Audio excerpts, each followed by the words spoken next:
Ester pasal 2. Ester diangkat menjadi ratu. Sesudah peristiwa-peristiwa ini, setelah kepanasan murka Raja Ahasveros surut, terkenallah baginda kepada Wasti dan yang dilakukannya dan kepada apa yang diputuskan atasnya. Maka sembah para biduanda raja yang bertugas pada baginda.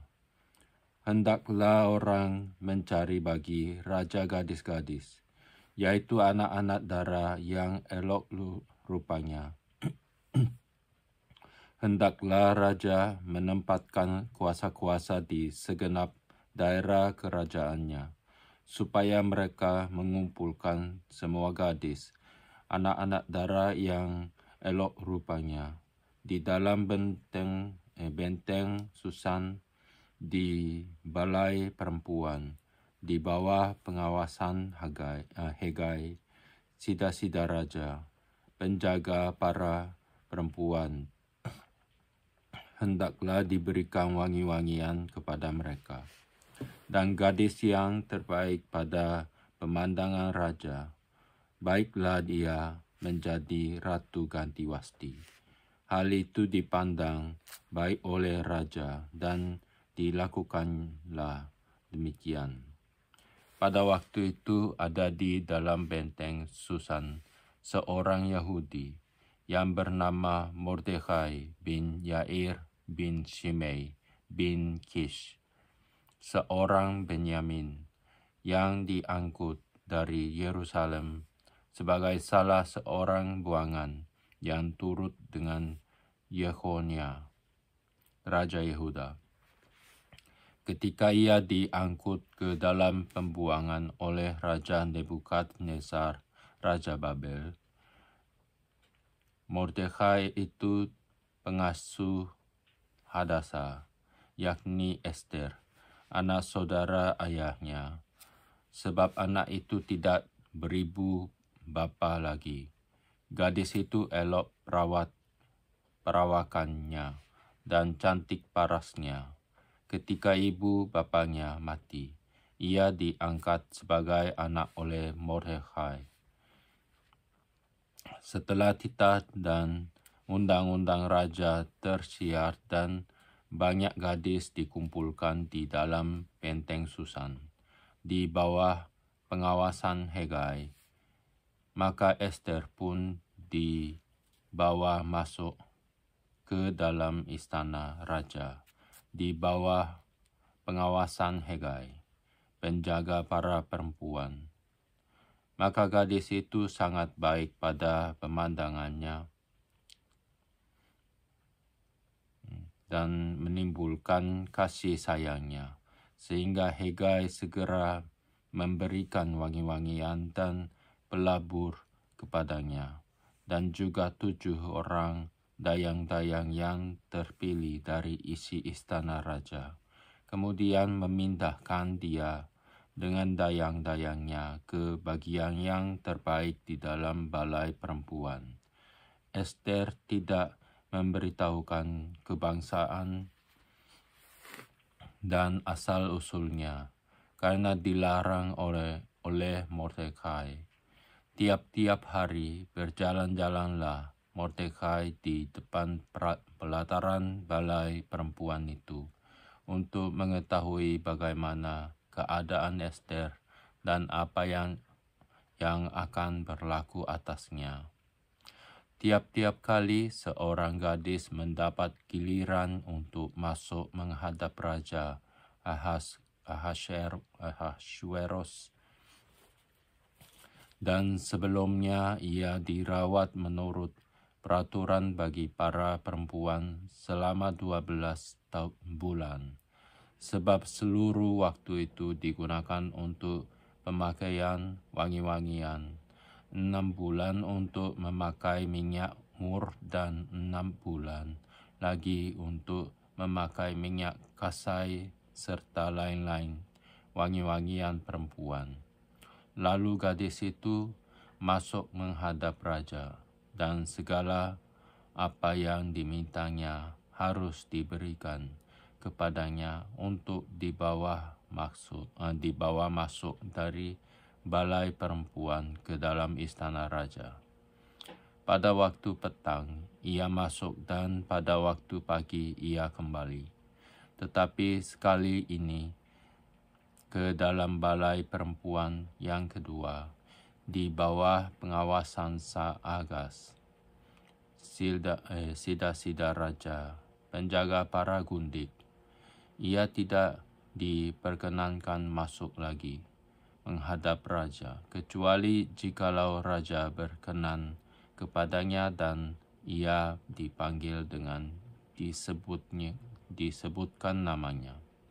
Ketika Ester, anak Abihail, yakni saudara ayah Mordekai, yang mengangkat Ester sebagai anak, mendapat giliran untuk masuk menghadap raja, maka ia tidak mengendaki sesuatu apapun selain daripada yang dianjurkan oleh Hegai, sida-sida raja, penjaga para perempuan.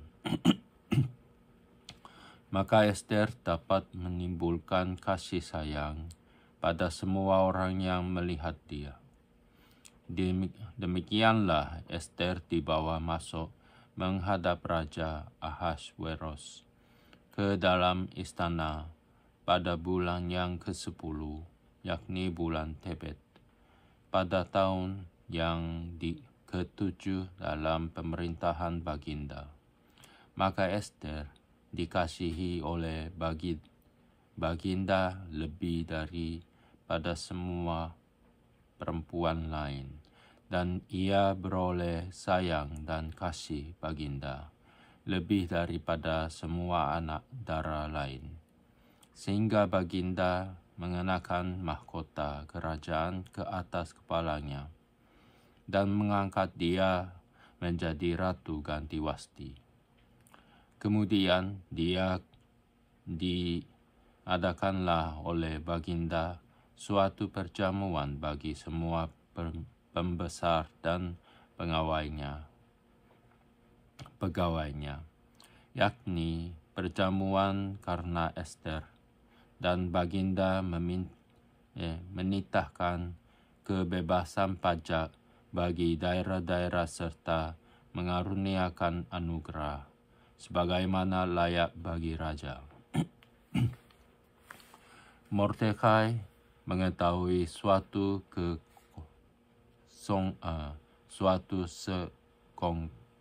sekongkolan selama anak-anak dara dikumpulkan untuk kedua kalinya.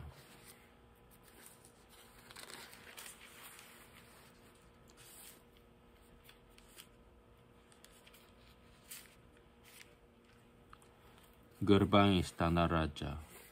Adapun Ester tidak memberitahukan asal-usul dan kebangsaannya seperti diperintahkan kepadanya oleh Mordekai, sebab Ester tetap berbuat menurut perkataan Mordekai, seperti pada waktu ia masih dalam asuhannya. Pada waktu itu, ketika Mordekai duduk di pintu gerbang istana raja, sakit hatilah Bigtan dan Teresh, dua orang sida-sida raja yang termasuk golongan penjaga pintu. Lalu berikhtiarlah mereka untuk membunuh Raja Ahasweros.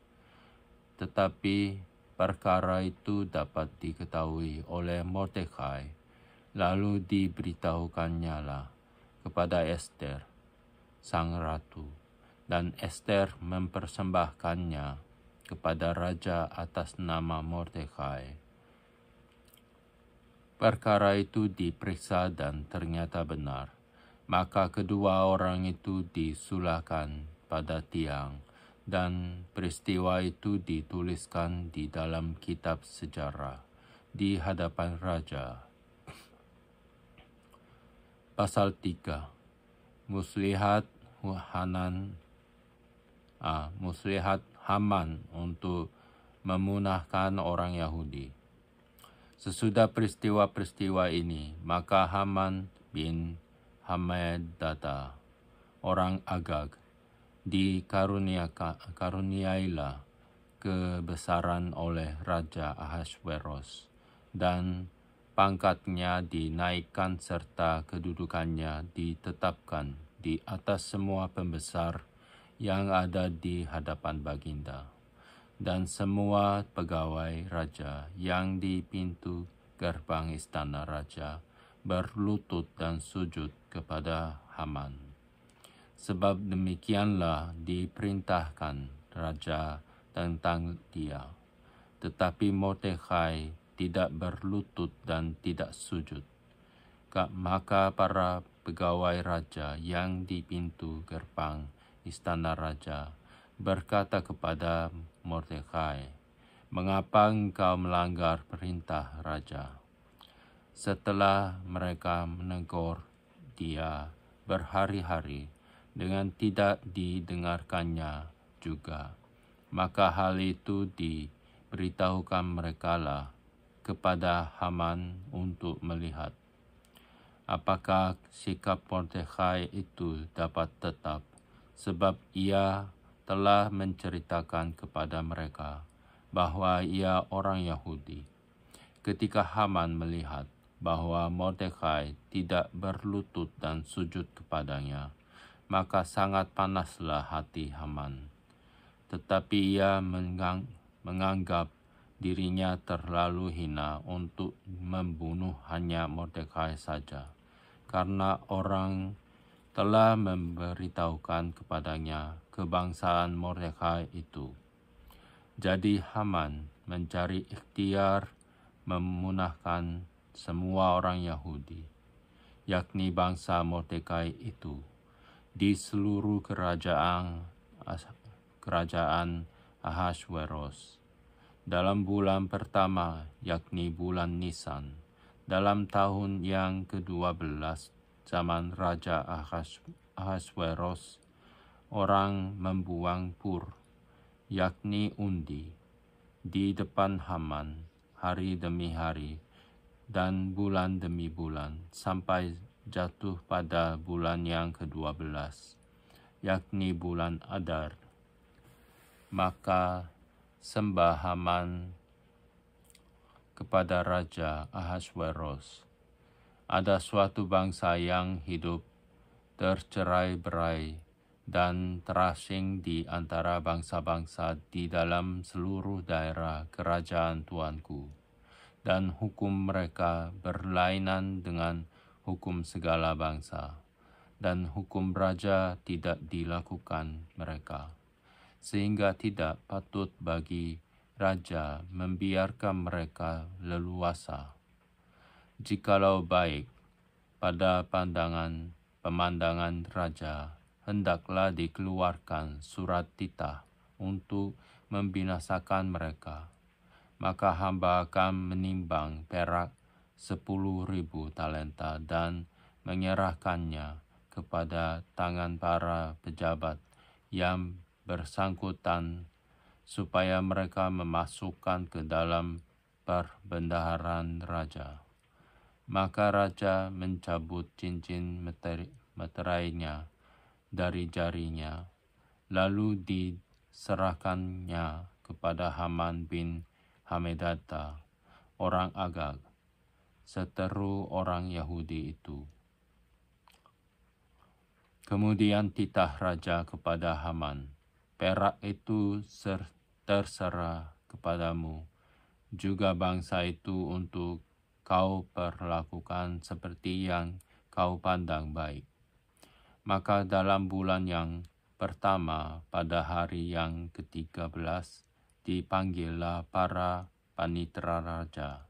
Lalu sesuai dengan segala yang diperintahkan Haman, ditulislah surat kepada wakil-wakil raja, kepada setiap bupati yang menguasai daerah, dan kepada setiap pembesar bangsa yakni kepada tiap-tiap daerah menurut tulisannya, dan kepada tiap-tiap bangsa menurut bahasanya. Surat itu ditulis atas nama Raja Ahasveros dan dimeterai dengan cincin meterai raja. Surat-surat itu dikirimkan dengan perantaraan pesuruh-pesuruh cepat ke segala daerah kerajaan, supaya dipunahkan, dibunuh, dan dibinasakan semua orang Yahudi, daripada yang muda sampai kepada yang tua, bahkan anak-anak dan perempuan-perempuan. Pada satu hari juga, pada tanggal 13 bulan yang ke-12, yakni bulan Adar, dan supaya dirampas harta milik mereka. Salinan surat itu harus diundangkan di dalam tiap-tiap daerah, lalu diumumkan kepada segala bangsa, supaya mereka bersiap-siap untuk hari itu. Maka dengan tergesa-gesa berangkatlah pesuruh-pesuruh cepat itu atas titah raja, dan undang-undang itu dikeluarkan di dalam benteng Susan. Sementara itu raja serta Haman duduk minum-minum, tetapi kota Susan menjadi gempar. Pasal 4. Usaha Mordekai untuk menolong orang Yahudi. Setelah Mordekai mengetahui segala yang terjadi itu, ia menggoyakkan pakaiannya, lalu memakai kain kabung dan abu. Kemudian keluar berjalan ke tengah-tengah kota, sambil melolong-lolong dengan nyaring dan pedih. Dengan demikian datanglah ia sampai ke depan pintu gerbang istana raja, karena seorang pun tidak boleh masuk pintu gerbang istana raja dengan berpakaian kain kabung. Di tiap-tiap daerah kemana titah dan undang-undang raja telah sampai, ada pergabungan yang besar di antara orang Yahudi, disertai puasa dan ratap tangis. Oleh banyak orang dibentangkan kain kabung dengan abu sebagai lapik tidurnya. Ketika dayang-dayang dan sida-sida, Ester memberitahukan hal itu kepadanya. Maka sangatlah risau hati sang ratu, lalu dikirimkannyalah pakaian supaya dipakaikan kepada Mordekai, dan supaya ditanggalkan kain kabungnya daripadanya, tetapi tidak diterimanya. Maka Ester memanggil Hatta, salah seorang sida-sida raja yang ditetapkan baginda, melayani dia, lalu memberi perintah kepadanya menanyakan Mordekai untuk mengetahui apa artinya dan apa sebabnya hal itu. Lalu keluarlah Hatta mendapatkan Mordekai di lapangan kota yang di depan pintu gerbang istana raja. Dan Mordekai menceritakan kepadanya segala yang dialaminya, serta berapa banyaknya perak yang dijanjikan oleh Haman akan ditimbang untuk perbendaharaan raja sebagai harga pembinasaan orang Yahudi. Juga salinan surat undang-undang yang dikeluarkan di Susan untuk memunahkan karena mereka itu. Diserahkannya kepada Hatta supaya diperlihatkan dan diberitahukan kepada Ester. Lagi pula, Hatta disuruh menyampaikan pesan kepada Ester supaya pergi menghadap raja untuk memohon karunia-Nya dan untuk membela bangsanya di hadapan baginda. Lalu masuklah Hatta dan menyampaikan perkataan Mordekai kepada Ester. Akan tetapi Ester menyuruh Hatta memberitahukan kepada Mordekai semua pegawai raja serta penduduk daerah-daerah kerajaan mengetahui bahwa bagi tiap laki-laki atau perempuan yang menghadap raja di pelataran dalam dengan tiada dipanggil, hanya berlaku satu undang-undang, yakni hukuman mati. Hanya orang yang kepadanya raja mengulurkan tongkat emas yang akan tetap hidup. Dan aku selama 30 hari ini tidak dipanggil menghadap raja. Ketika disampaikan orang perkataan Ester itu kepada Mordekai, maka Mordekai menyuruh menyampaikan jawab ini kepada Ester. Jangan kira karena engkau di dalam istana raja, hanya engkau yang akan terluput dari antara semua orang Yahudi. Sebab sekalipun engkau pada saat ini berdiam diri saja, bagi orang Yahudi akan timbul juga pertolongan dan kelepasan dari pihak lain. Dan engkau dengan kaum keluargamu akan binasa. Siapa tahu, mungkin justru untuk saat yang seperti ini engkau beroleh kedudukan sebagai ratu. Maka Ester menyuruh menyampaikan jawab ini kepada Mordekai. Pergilah, kumpulkanlah semua orang Yahudi dan terdapat di Susan, dan berpuasalah untuk aku. Janganlah makan dan janganlah minum 3 hari lamanya, baik waktu malam, baik waktu siang. Aku serta dayang-dayangku pun akan berpuasa demikian.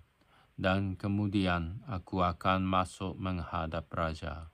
Sungguh pun berlawanan dengan undang-undang. Kalau terpaksa aku mati, biarlah aku mati. Maka pergilah Mordekai dan diperbuatnyalah tepat seperti yang dipesankan Ester kepadanya.